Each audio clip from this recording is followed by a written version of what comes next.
नमः संस्कृताय। मैं कौशलेंद्र प्रसाद विश्वकर्मा आप सभी का केपी बाल गंगा क्लासेस से आज के ऑनलाइन क्लास में स्वागत करता हूं। जैसा कि बच्चों, हम लोगों ने कल की क्लास में वचन के विषय में पढ़ा कि वचन किसे कहते हैं, वचन क्या होते हैं। उसी क्रम में आगे बढ़ते हुए, उसी कड़ी को जोड़ते हुए आज हम लोग सर्वनाम के विषय में पढ़ेंगे कि सर्वनाम क्या होता है, सर्वनाम किसे कहते हैं। हिंदी व्याकरण में इन छोटे छोटे टॉपिक को हम अच्छे से समझ जाएंगे तो फिर हम लोगों को हर चीज़ समझने में आसानी होगी। इसी क्रम में आगे बढ़ते हुए आइए आज हम लोग सर्वनाम के विषय में जानते हैं कि सर्वनाम क्या होता है। ठीक है, तो आइए। सर्वनाम शब्द दो शब्दों के मेल से बना है, सर्वधन नाम, जहां पर सर्व का अर्थ होता है सबका, अतः सर्वनाम का अर्थ है सबका नाम। सर्वनाम का अर्थ है सबका नाम। जो शब्द संज्ञा शब्दों के स्थान पर प्रयोग किया जाता है, जो भी शब्द संज्ञा के स्थान पर यानी नाम, व्यक्ति, वस्तु अथवा स्थान इत्यादि के नाम को हटाकर जो शब्द प्रयोग किया जाता है वह शब्द सर्वनाम शब्द कहलाता है। ठीक है, जैसे मैं, हम, तू, तुम, यह, वह, कोई, कुछ, कौन, क्या, सो आदि सार्वनामिक शब्द हैं। ये सभी क्या हैं? सर्वनाम कहे जाने वाले शब्द हैं। जैसे मैं कह दिया मैं जाता हूँ, राम जाता है। मैं जाता हूँ, राम जाता है। राम नाम हो गया तो राम संज्ञा हो गई। लेकिन अगर कह दिया कि मैं जाता हूँ तो वहाँ पे मैं जो जाने की क्रिया कर रहा है, संज्ञा के स्थान पर प्रयुक्त होने वाला शब्द है, वो सारे क्या हैं? सार्वनामिक शब्द हैं। तो यहाँ पे कुछ सार्वनामिक शब्दों के उदाहरण दिए गए हैं, जैसे कि मैं, हम, तू, तुम, यह, वह, कोई, कुछ, कौन, क्या, सो आदि सार्वनाम शब्द हैं। तो आप लोग इसको अच्छे से समझ जाएंगे। इसके अलावा अन्य सर्वनाम शब्द भी हैं, इन्हीं शब्दों से जो बने हैं, जो लिंग वचन कारक की दृष्टि से अपना रूप बदलते हैं।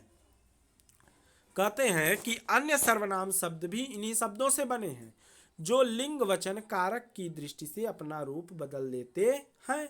सर्वनाम शब्द स्त्रीलिंग तथा पुल्लिंग दोनों में समान रहते हैं, लेकिन जो सर्वनाम शब्द होता है वो अक्सर करके पुल्लिंग और स्त्रीलिंग के शब्दों दोनों में समान होता है। अगर हम कहें, ये देखिए दो उदाहरण दिया हुआ है, कह रहा है लड़के के लिए कि वह जा रहा है और लड़की के लिए कह रहे हैं वह जा रही है, तो यहाँ पर वह शब्द परिवर्तित नहीं होगा, यानी कि इस पर लिंग का कोई भी प्रभाव नहीं पड़ता है। यहाँ पे यही बताना चाह रहा था कि अन्य सर्वनाम शब्द भी इन्हीं शब्दों से बने हैं, जो लिंग वचन कारक की दृष्टि से अपना रूप बदलते हैं।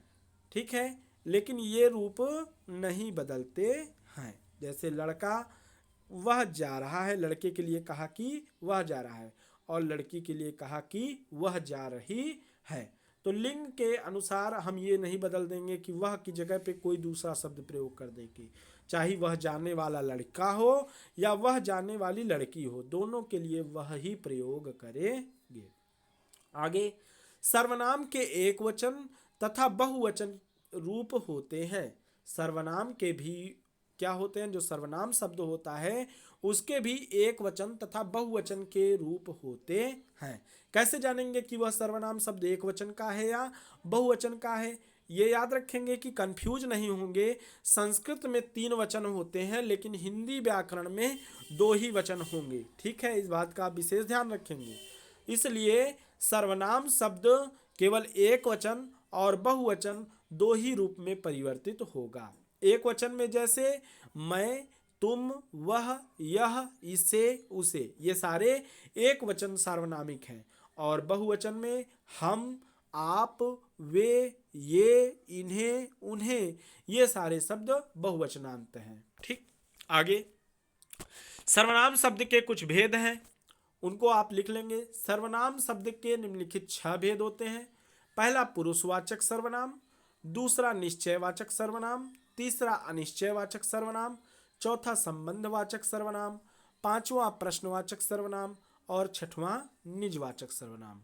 ठीक, अब जानते हैं कि पुरुषवाचक सर्वनाम किसे कहते हैं।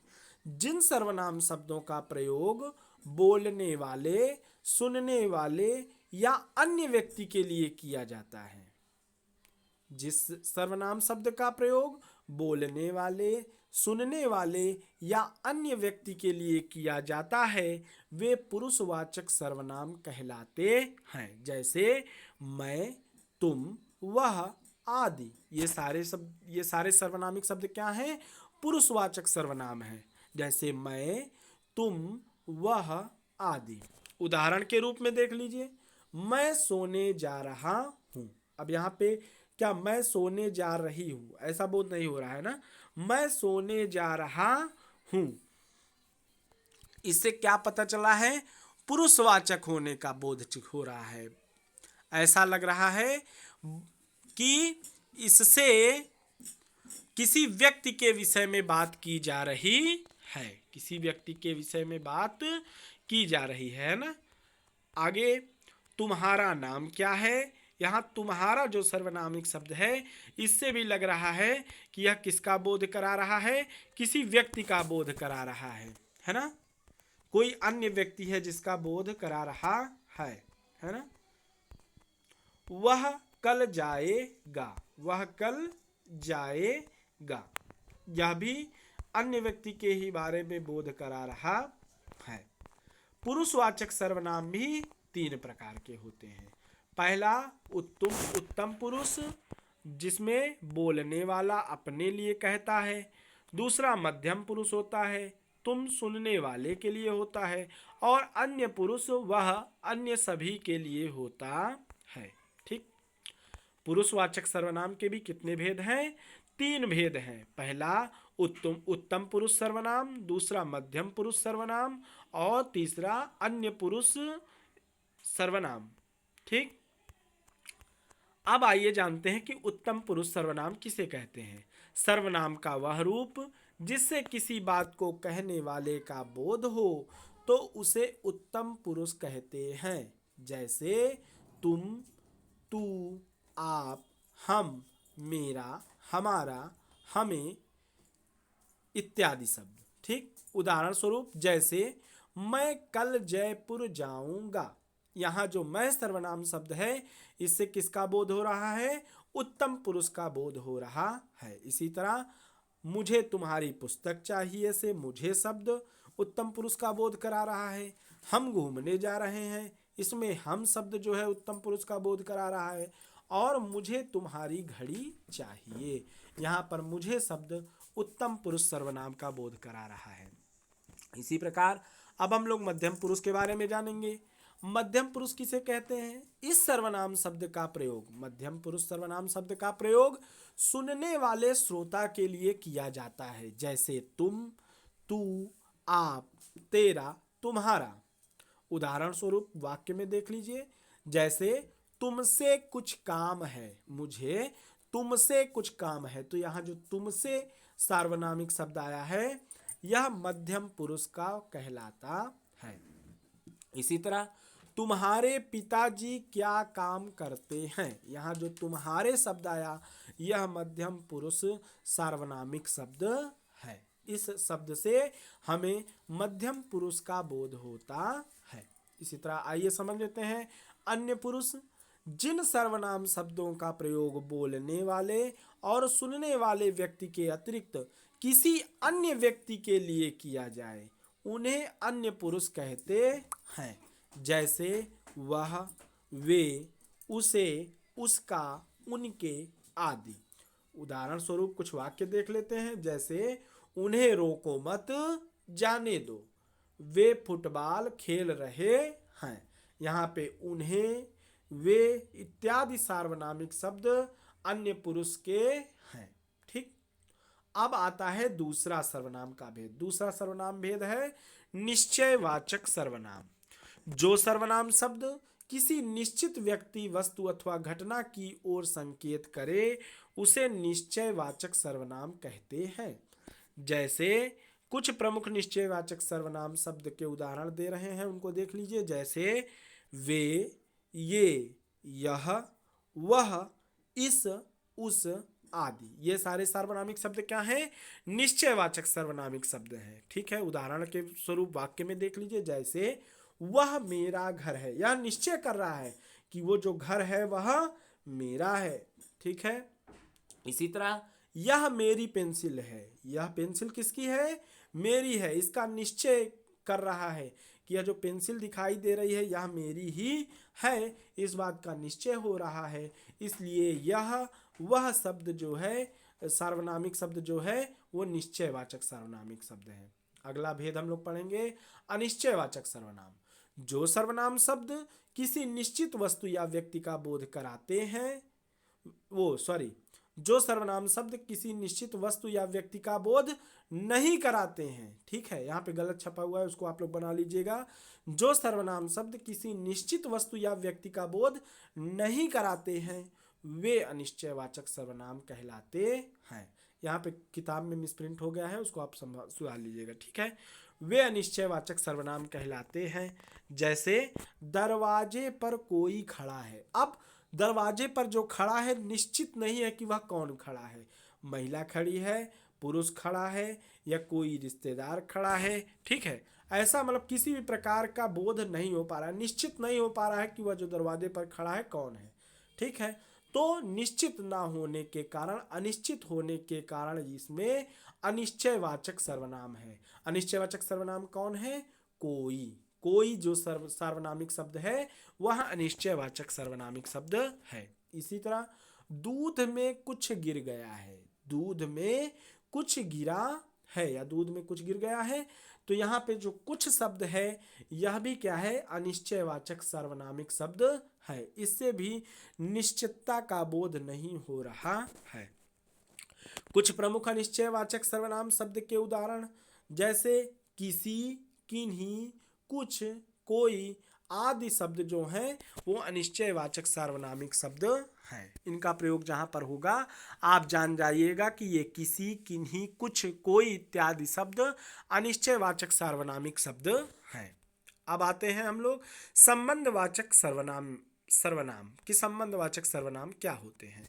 वे सर्वनाम शब्द जो वाक्यों में आए दूसरे संज्ञा या सर्वनाम शब्दों से संबंध को बताते हैं। किसको बताते हैं?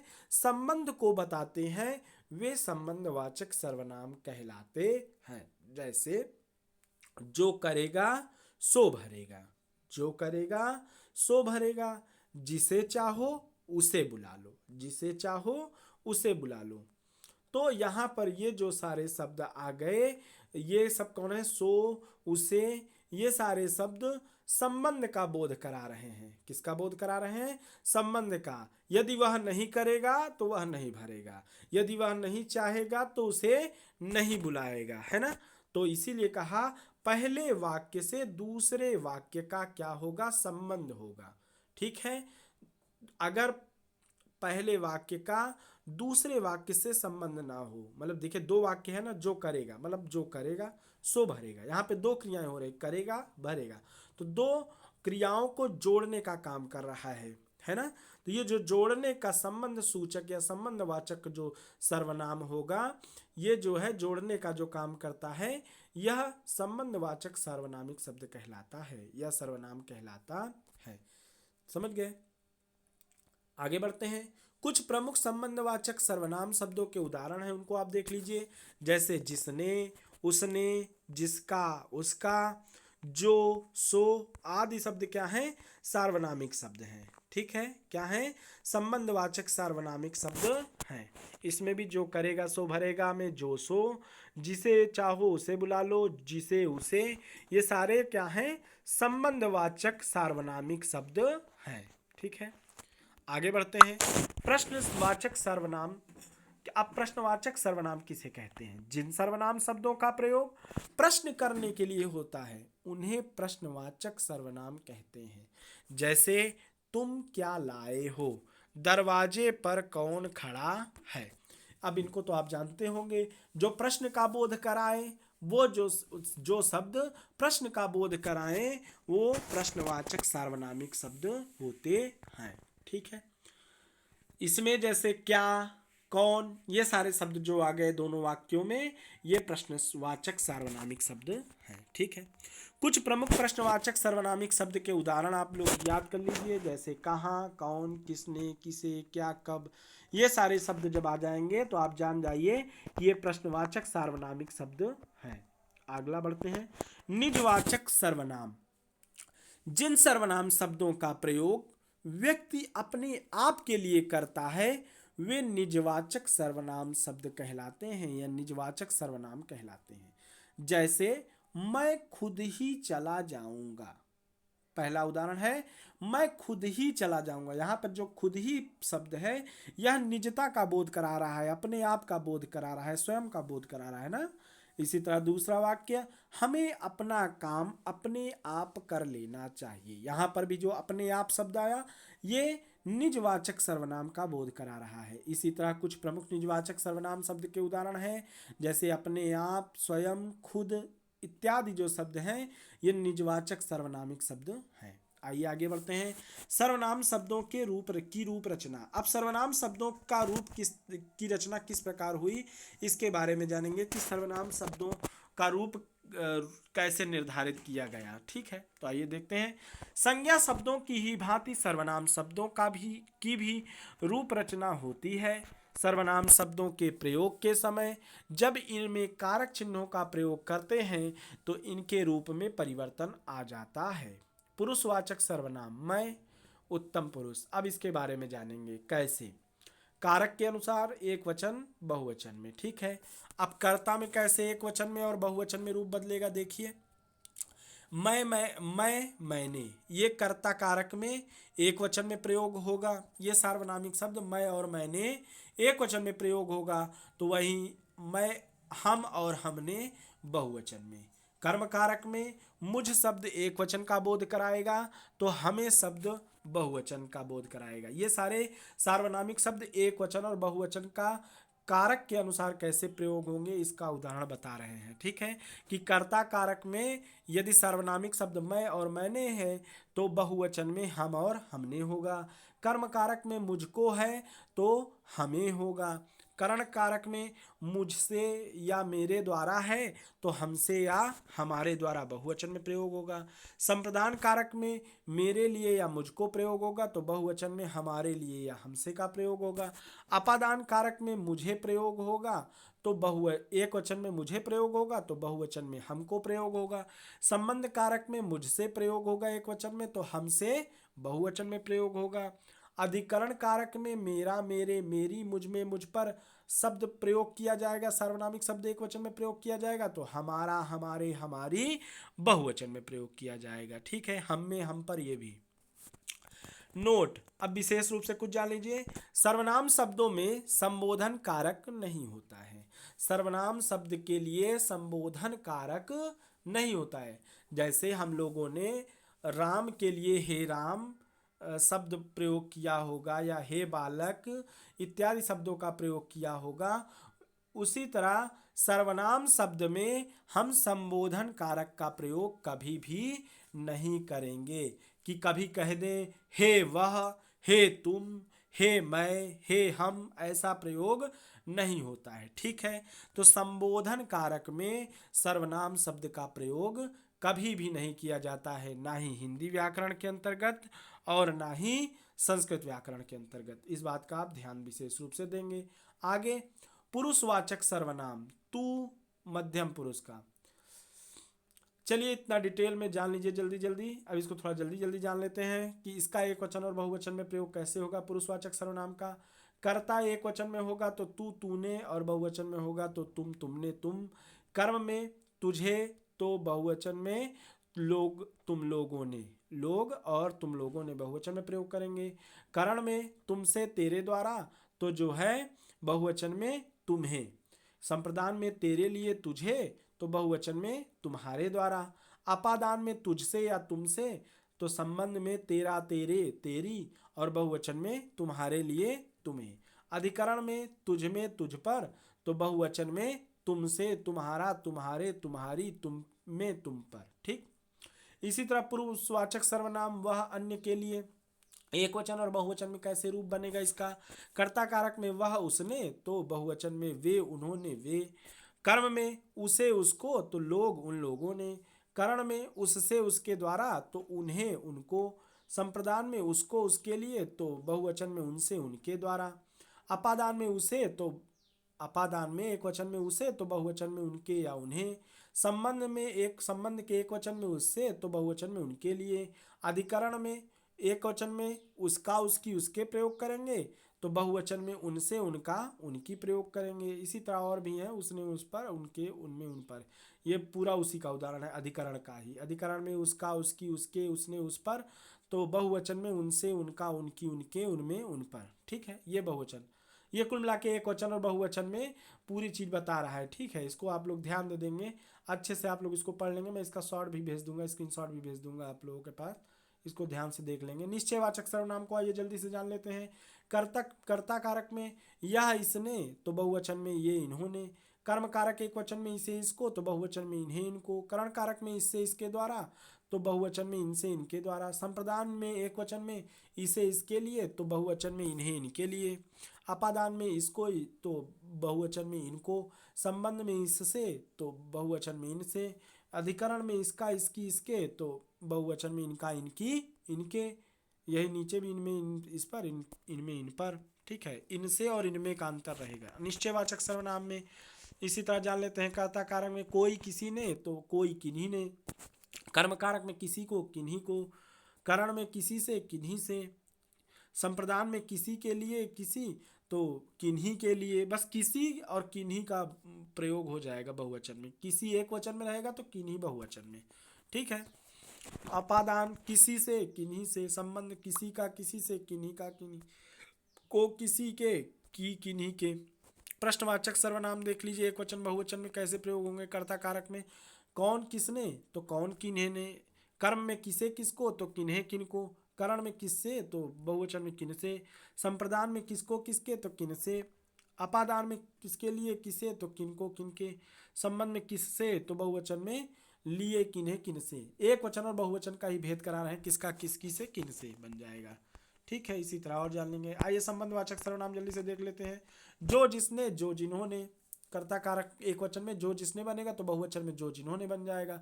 कर्म कारक में जिसे जिसको बनेगा तो बहुवचन में जिन्हें जिनको बन जाएगा। करण कारक में जिससे जिसके द्वारा बनेगा तो जिनसे जिनके बन जाएगा। संप्रदान में एक वचन में जिसे जिसको बन जाएगा तो द्वारा बन जाएगा। अपादान में जिसके लिए तो जिन्हें जिनको लिए। संबंध में जिससे तो यहाँ पे जिनके, यहाँ जिससे का जिनके बन जाएगा। बस इतना याद रखिएगा, यही शॉर्ट ट्रिक है। अधिकरण में जिसका जिसकी तो वही जिन बन जाएगा, जिसके का जिनका बन जाएगा। यहाँ पर भी वही चीज, जिनका जिनकी जिनके, जिसका जिसकी जिसके एक वचन में तो जिनका जिनकी जिनके बहुवचन में। अब आइए कुछ बहुविकल्पीय प्रश्न मैं बोल देता हूँ, इनका आंसर आप लोग जरूर कमेंट में लिखकर भेजिएगा। आज की वीडियो काफ़ी लंबी हो रही है, आप लोगों के पास काफ़ी देर से पहुंचेगी भी, कोई बात नहीं। आइए जल्दी से इन क्वेश्चन को देख लेते हैं और आप लोग इनका उत्तर अवश्य लिखिएगा कॉपी में। आइए देखते हैं। कुछ या कोई शब्द का उदाहरण है। 4 ऑप्शन दिए हैं। निश्चयवाचक, अनिश्चयवाचक, पुरुषवाचक, संबंधवाचक। जो भी सर्वनाम हो सही उत्तर लिखकर भेजिए। सर्वनाम में सर्व का अर्थ क्या होता है। सर्वेश्वर, सबका, सर्वत्र, इनमें से कोई नहीं। सर्वनाम शब्द के भेद हैं 2, 4, 6, 8। जितने भी भेद होंगे आंसर लिखकर भेजिए। देखो कौन आया है। रेखांकित सर्वनाम का प्रकार बताइए। निश्चयवाचक सर्वनाम है, अनिश्चयवाचक सर्वनाम है कि प्रश्नवाचक सर्वनाम है कि संबंधवाचक सर्वनाम है। मोहन कुछ खो गया। वाक्य में रेखांकित सर्वनाम का प्रकार बताइए। निश्चयवाचक सर्वनाम है कि अनिश्चयवाचक सर्वनाम है कि संबंधवाचक कि पुरुषवाचक। इनमें अन्य पुरुष सर्वनाम कौन सा है। उसका, तुम्हारा, हमारा, हमें। आपको बताना है। इनमें उत्तम पुरुष सर्वनाम कौन सा है। इनमें शब्द में उत्तम पुरुष सर्वनाम कौन सा है। नेहा अपना काम स्वयं करती है। रेखांकित अंश का सर्वनाम भेद चुनिए। इसमें कौन सा सर्वनाम शब्द है। पुरुषवाचक, संबंधवाचक, निश्चयवाचक या निजवाचक। पुरुषवाचक सर्वनाम तू शब्द है। अन्य पुरुष का, उत्तम पुरुष का, मध्यम पुरुष का या इनमें से कोई नहीं। 10वां क्वेश्चन है। जहां शब्द है संबंधवाचक सर्वनाम, निश्चयवाचक सर्वनाम, अनिश्चयवाचक सर्वनाम या इनमें से कोई नहीं। आज की वीडियो काफ़ी लंबी हो गई। इसको आप लोग इन प्रश्नों का उत्तर कमेंट बॉक्स में ज़रूर दीजिएगा। आशा करता हूँ आज की क्लास आपको अच्छी लगी होगी। वीडियो थोड़ा लेट से पहुँचेगी, इसके लिए माफ़ी चाहता हूँ, लेकिन आप लोग को ये बातें अच्छी से समझ में आई हो। उदाहरण मैंने बहुत ही तेज तीव्रता से समझाया है, इसके लिए बहुत परेशान ना होइएगा। उदाहरण में कुछ शॉर्ट ट्रिक है, मैं उनको जल्द ही आप लोगों को बताऊंगा। इसको आसानी से समझने के लिए इतना ज़्यादा कोई ज़रूरी नहीं कि इतना ज़्यादा आप याद करें। कुछ इसके शॉर्ट ट्रिक होते हैं क्वेश्चन से बहुवचन में बनाने के लिए, उसको मैं आप लोगों को ट्रिक बता दूंगा, आप लोग अच्छे से याद कर लीजिएगा। आज की क्लास यहीं पे समाप्त होती है। यदि क्लास अच्छी लगी हो तो क्लास को सब्सक्राइब, चैनल को सब्सक्राइब अवश्य करें, और जो है कमेंट में यदि कोई दिक्कत हुई हो तो उसे अवश्य बताएं। आज की क्लास यहीं पे समाप्त होती है। धन्यवाद।